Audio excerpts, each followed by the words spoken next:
I knew Kara was special the first time I heard about their first kiss.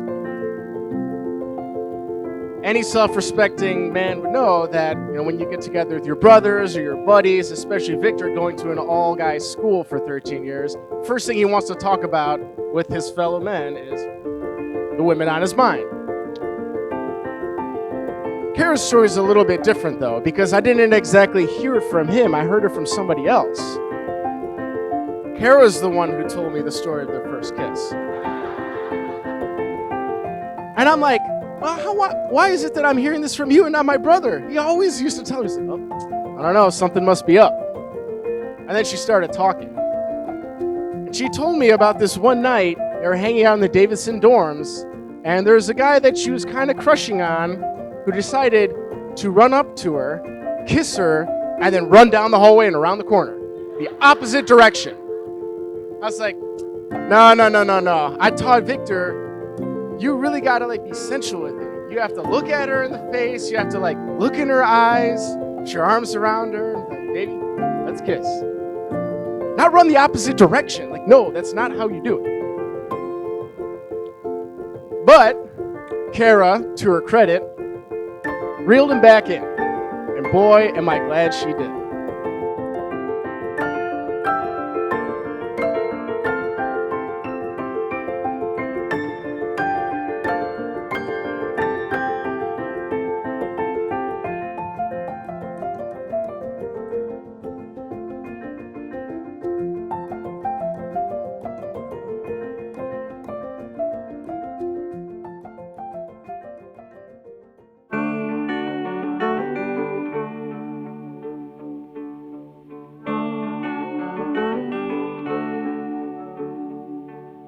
Feel it now every time I leave. It hits me hard and it cuts me deep. I'm 1,000 miles from happiness. 1,000 miles. When I was little, I distinctly remember listening to songs that talked about love. The songs that I was always drawn to the most were about someone who was undoubtedly, unwaveringly, and passionately in love. I remember thinking that there was no way that I would ever find a person that felt that way about me, that would love me so incredibly and honestly that I always knew, without a doubt, that I was special. You're the person that made me realize that this could in fact be a reality for me. You making me feel like I am worthy of being loved. I feel grateful to know you and to be your wife. You are the best partner and friend and the most kind, loyal, intelligent, driven, thoughtful, and silly person I know. I love you with everything I am, Kara. While I have a burning desire to best myself when it comes to romancing you, I also know that all you want to hear is something genuine, thoughtful, and from the heart. Rest assured, I will never fail to let you into the thoughts of my heart. Every time I write this, it's an opportunity for me to reflect. I'm always touched by the journey we have traveled over these last few years. This story began a decade ago when we met as teenagers at Davidson. Being the sentimental fool you know I am, you know I will always love to recount and retell these memories. Yet as I searched for new inspiration from the engagement letters, I realized that there was something missing. The future, the magnificent statue of our love I alluded to, was amorphous. Yes, we will be married now, but the future is what we commit to. While I know what our love has looked like in the past and present, what will it look like in the years to come? The lessons I learned from our beginnings have taught me that the flame of love will always be fragile. In sculpting something beautiful, unexpected cracks in the marble will happen. Over the years I've spent with you, you have taught me that love is not an endpoint, but rather a process. We have built something special, but with you, I will always strive for better and never be content with resting on love. For something so beautiful and delicate should be tenderly loved and cared for. Statues crumble with complacency. I know that you and I will continue to build something beautiful.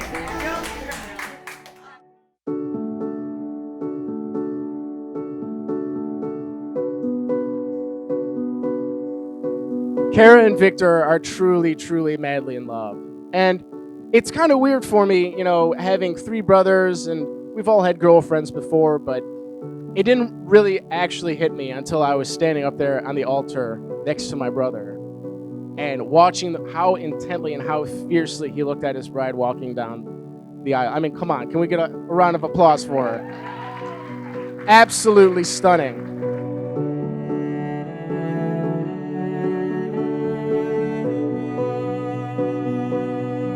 Kara has been working on this dream since I used to bring her to the Disney store at the mall. And we would never be able to go in the store without her wearing a fairy princess dress or having one bought. And Julie used to be, "You're spoiling this kid."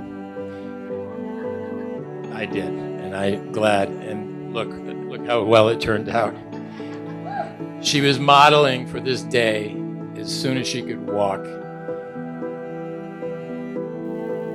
She was my princess.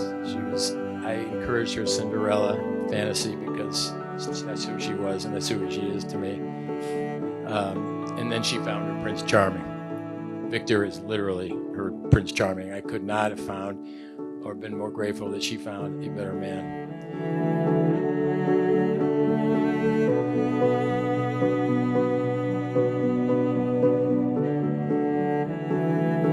I, Victor Condrey, Take you, take you, Kara Frizzoli,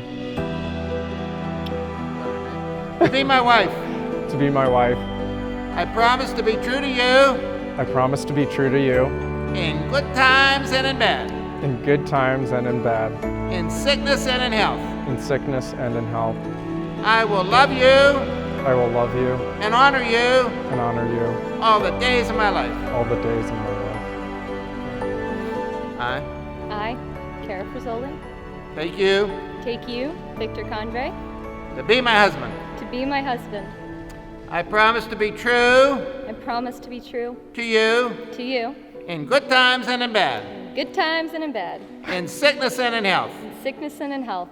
I will love you I will love you and honor you and honor you all the days of my life. all the days of my life.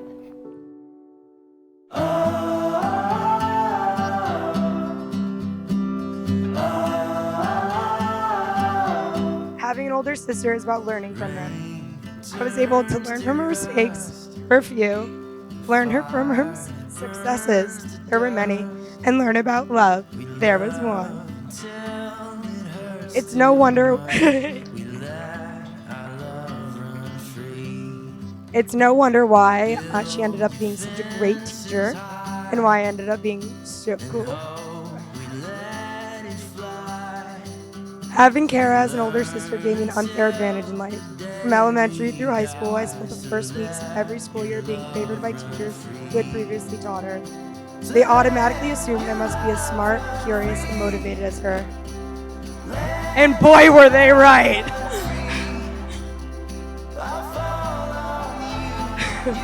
But there is also a disadvantage to being her sister. How do you live up to someone who figured it all out? I mean, come on, she's marrying a duck. But in the wise words of Spice Girls, God help the mister who comes between me and my sister.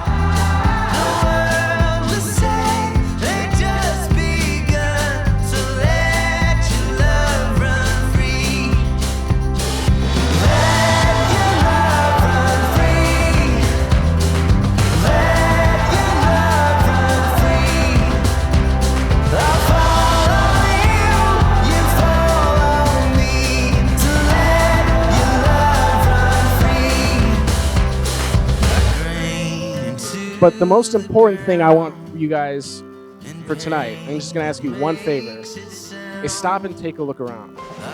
My God, we're already sitting at the wedding table. You guys are already married, and I'm sure it's gone by just like that.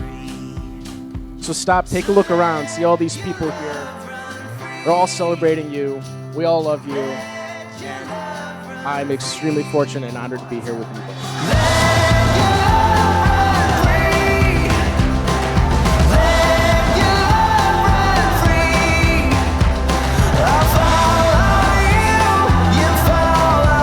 Try to live in the day.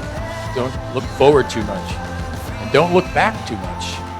You know, looking in the past can make you resentful. Looking in the future can make you fearful. You know, because you're only in the moment. All that exists right now is this beautiful moment.